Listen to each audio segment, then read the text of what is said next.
Yer yetishmovchiligi muammosiga dahona yechim. Osmono'par emas, yer ostiga qaragan piramida. Bu g'oyani ilgari surgan dizayn yer yetishmovchiligini hal qilish uchun shunchaki baland binolar emas, balki butun boshli yer osti shahrini taklif qildi. Muhaddislar 300 metr chuqurlikda ulkan chuqur qazib, uni ichiga teskari piramida shaklida bino quradilar.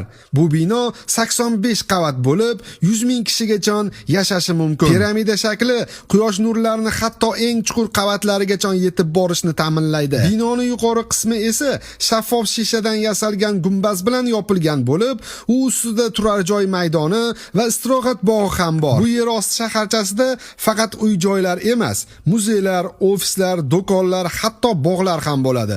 Xullas, yer ustidagi hayotdan qolishmaydigan to'liq yer osti dunyosi. Ammo bir savol tug'iladi. Zilzila yoki toshqinlar bo'lsa-chi?